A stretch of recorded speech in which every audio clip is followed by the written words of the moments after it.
लक्ष्मी नारायण नमः। प्यारे भक्तजनों, आज शुक्रवार के दिन आप सभी श्रवण करेंगे वैभव लक्ष्मी की व्रत कथा।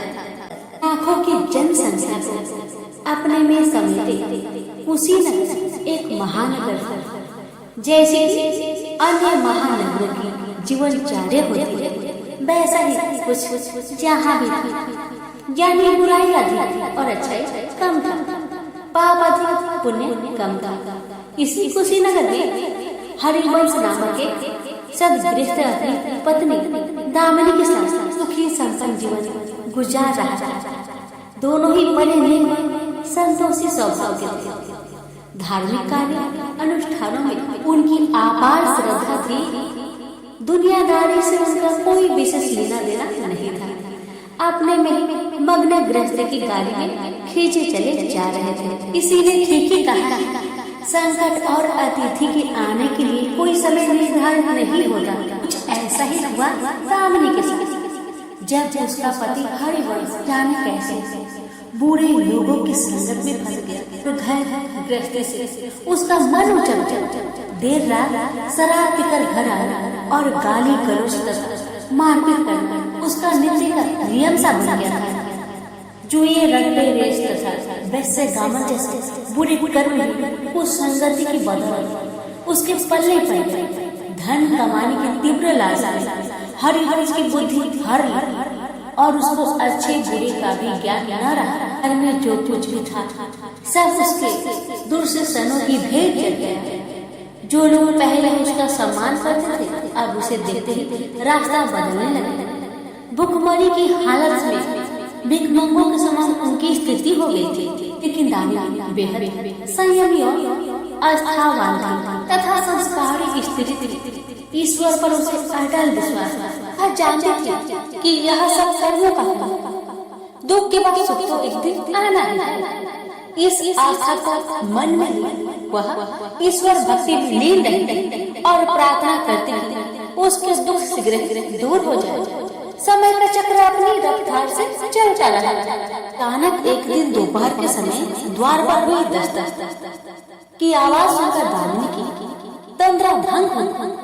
अतिथि सत्कार के भय मात्र से उसकी अंतरात्मा कांप उठी, क्योंकि घर में अन्न का एक दाना भी नहीं था तो अतिथि की सेवा में अर्पित किया जा सकता।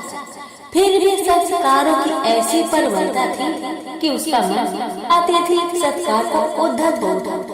उसने उठकर द्वार खोला, देखा सामने एक दिव्य पुरुष खड़ा था। बड़े बड़े वाले श्वेत केश, चेहरे को ढके हुए लहराता डाढ़, गेरुए वस्त्र का अवतरण पहने उनके चेहरे से तेज टपक पड़ रहा था। आंखों मानो अमृत वर्षा कर रही थी। उस दिव्य पुरुष को देखकर दामिनी को अपार शांति का अनुभव हुआ और वह उसे देखते समझ गए कि आगत वास्तव में कोई पहुंचा हुआ सिद्ध महात्मा है। उनके मन में अतिथि के प्रति गहरी श्रद्धा के भाव उमड़ पड़े और वह उसे सम्मान से घर के भीतर ले आई। दामिनी ने जब उसे फटे हुए आसन पर बैठाया तो वह मारे लज्जा की जमीन पे गिर से गई।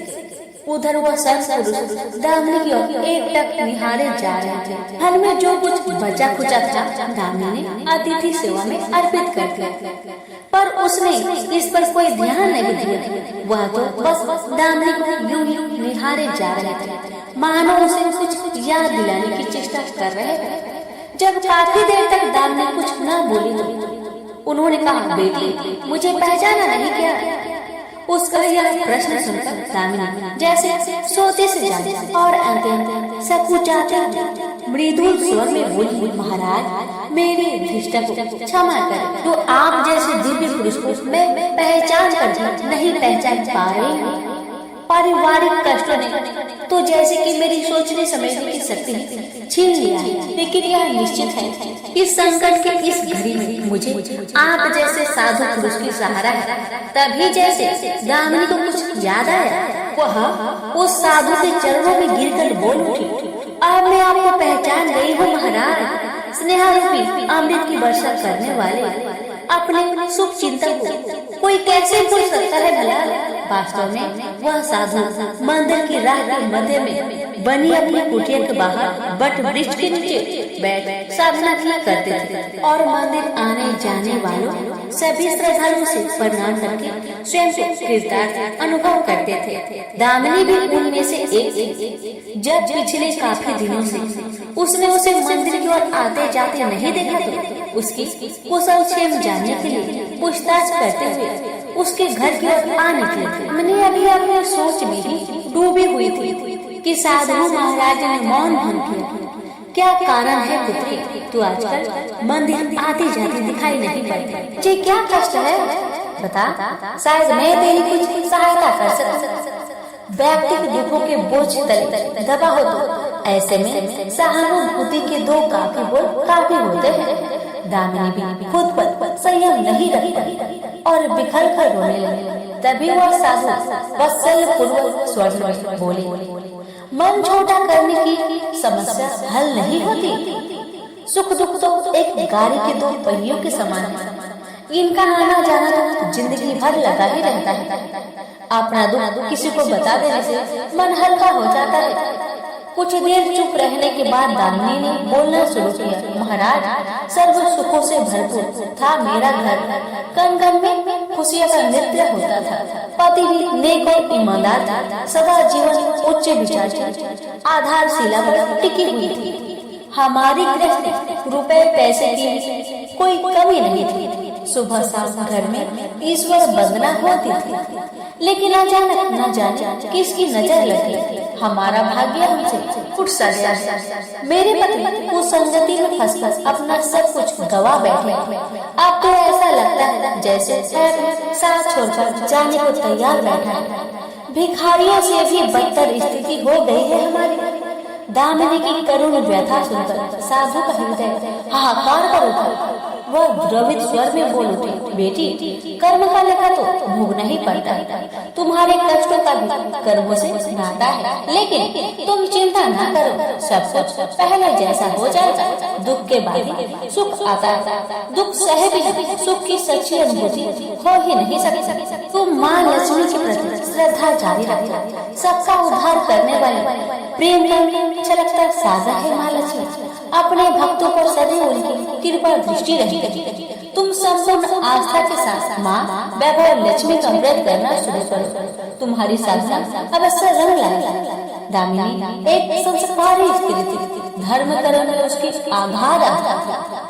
माँ वैभव लक्ष्मी के व्रत की बात सुनकर उसका चेहरा दमक उठा। बोली, महाराज, यदि इस व्रत को करने से मेरे परिवार पर आई विपदा टल सकती है तो मैं इसे जरूर करूंगी। आप मुझे बताएं कि इस व्रत को कर और कैसे किया जाता है। साधु महाराज दामिनी की भक्ति भावना देखकर प्रसन्न होकर बोले, बेटी, सारे जगत का कल्याण करने वाली माँ वैभव लक्ष्मी की व्रत की विधि में कल्याण तुम्हें बता रहा है।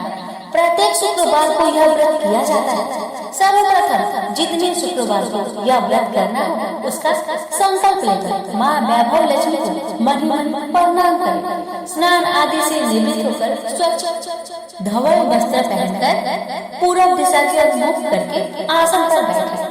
सामने चौकी पर चावल की एक ढेरी लगाकर उस पर पानी से भरा कलश स्थापित करें जो तांबे का होना चाहिए। कलश को कटोरी से ढक दें और उस कटोरी में कोई भी स्वर्ण भूषण रखें। सोना ना हो तो चांदी का भूषण रखें। वह भी पास ना हो तो रुपए का सिक्का भी काम दे सकता है। शुद्ध घी का दीपक तथा अगरबत्ती जलाए और मानवीय मन पूर्ण श्रद्धा के साथ माँ वैभव लक्ष्मी का जाप करते हैं। श्री यंत्र माँ लक्ष्मी का प्रिय यंत्र है, उसे सत नमन करें। श्री यंत्र उपलब्ध न हो तो पुस्तक में दिए गए उसके स्वरूप से काम चल जाए। साथ ही माँ वैभव लक्ष्मी के सभी स्वरूप को नमस्कार करें। कटोरी में रखे गहने या रुपए पर हल्दी, कुमकुम तथा अक्षत अर्पित करें। कोई भी मिष्ठान प्रसाद रूप में रखें। संभव न हो पाए तो गुड़िया शक्कर से भी काम चला सकते हैं। फिर श्रद्धा पूर्वक माँ की आरती करें। 14 बार प्रेम सहित बोले, जय माँ वैभव लक्ष्मी। माँ वैभव लक्ष्मी तेरी मनोकामना पूरी करे। ऐसा संकल्प लेकर सच्चे मन से माँ से विनती करे, प्रसाद बांटे और स्वयं भी ग्रहण करे। दिन में एक वक्त स्वास्थ्य भोजन करे, यदि संभव हो तो उपवास रखे। पूजा में रखा गहना या रुपया लाल कपड़े में लपेट कर सुरक्षित रखे, या आगे आने वाले शुक्रवार को पूजा में काम आएगा। कलश में भरा जल तुलसी के पौधे को समर्पित करे तथा अच्छा पंछियों को आहार स्वरूप डाले। ऐसी शास्त्रोक्त विधि से व्रत करने वालों को शीघ्र फल मिलता है। साधु महाराज के मुख रविंद्र से यह वृत्तांत सुनकर दामिनी पुलकित हो उठी। उनके चरण स्पर्श कर उत्साहित स्वर में बोली, लगे हाथ उद्धापन की विधि भी बता दे महाराज, इसके बिना तो अधूरा ही रह जाएगा। अवश्य बेटी कहकर साधु महाराज उद्धापन की विधि बताने लगे। चाहे जितने भी शुक्रवार प्राय 11 या 21 करने का संकल्प लिया हो, लेकिन मन में माँ वैभव लक्ष्मी के प्रति श्रद्धा तथा आस्था बराबर बनी रहनी चाहिए। जिस दिन अंतिम शुक्रवार का व्रत हो, उस दिन शास्त्रोक्त विधि से उद्यापन किया जाता है। अन्य शुक्रवारों की भांति इस दिन भी पूजन करें। हाँ, प्रसाद के रूप में खीर अवश्य रखें। पूजा के बाद नारियल फोड़कर 7 कुंवारी कन्याओं के चरण धोकर कुमकुम का तिलक लगाकर पूजन करें। उन्हें सामर्थ्य अनुसार दक्षिणा दे और माँ वैभव लक्ष्मी व्रत की पुस्तकें उपहार स्वरूप भेंट में दे। फिर प्रसाद के रूप में खीर वितरित करें। अब माँ वैभव लक्ष्मी के सभी स्वरूप को मन ही मन नमन करते हुए कहे, हे माँ, यदि मैंने शुद्ध तथा निर्मल हृदय से आपकी स्तुति करते हुए वैभव लक्ष्मी व्रत विधान अनुसार पूर्ण किया हो, तो मेरी मनोकामना सही पूर्ण करना। संतानहीनों को संतान देने वाली, दुखियों को दुख हरने वाली, अखंड सौभाग्य का वरदान देने वाली, कुंवारी कन्याओं को मन चाहा वर दिलाने वाली माँ वैभव लक्ष्मी, आपकी महिमा अपरंपार। अपने हर भक्त की विपत्तियां हरकर उन्हें सुख समृद्धि प्रदान करना। साधु महाराज से वैभव लक्ष्मी व्रत का शास्त्रोक्त ज्ञान प्राप्त करके दामिनी भाव विभोर हुई।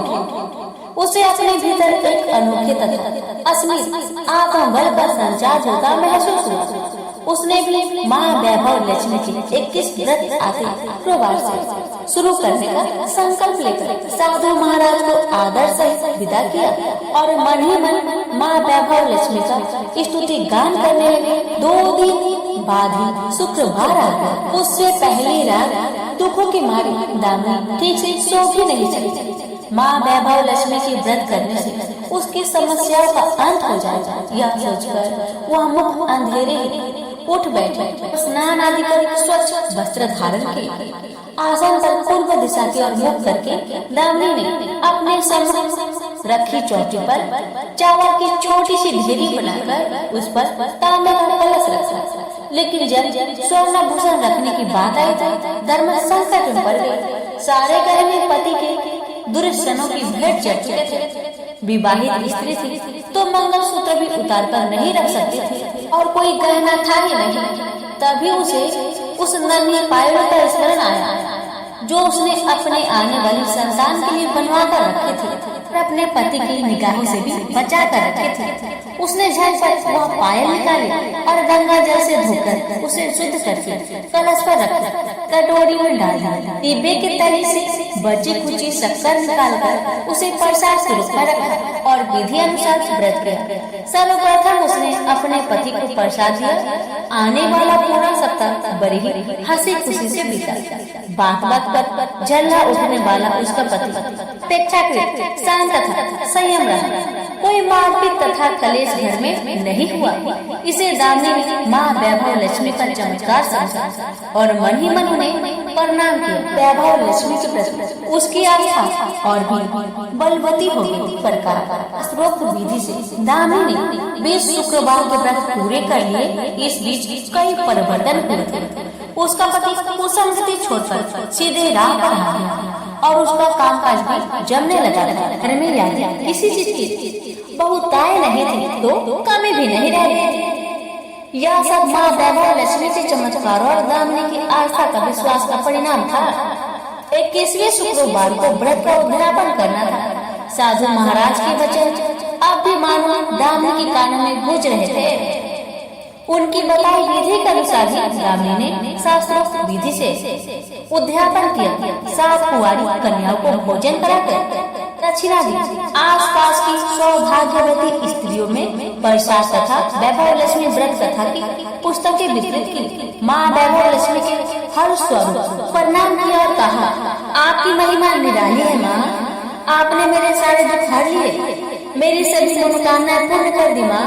मेरा उजड़ा घर जिसे बच गया, मेरा यह नया जीवन आप ही की देन है माँ। मैं आजीवन आपकी पूजा अर्चना करूंगी और दूसरों को भी आपकी महिमा से अवगत कराकर वैभव लक्ष्मी व्रत रखने के लिए प्रेरित करूंगी। तो बोलिए प्रेम से, जय माँ वैभव लक्ष्मी की जय, आपकी सदा ही जय हो। संतोषी माता के व्रत करने वाला कथा कहते वह सुनते समय हाथ में गुड़ व भुने चने रखे। सुनने वाली संतोषी माता की जय, संतोषी माता की जय, इस प्रकार जय जयकार मुख से बोलते जाए। कथा समाप्त होने पर हाथ का दूध चना गौ माता को खिलाए। कलश में रखा हुआ गुड़ चना सबको प्रसाद रूप में बांटे। कथा से पहले कलश को जल से भरे, उसके ऊपर गुड़ चने से भरा कटोरा रखे। कथा समाप्त होने और आरती होने के बाद कलश के जल को घर में सब जगह पर छींटे और बचा हुआ जल तुलसी की क्यारी में डाले। 1.25 रुपए का गुड़ चना लेकर माता का व्रत करे। गुड़ घर में हो तो ले ले, विचार न कर, क्योंकि माता भावना की भूखी है।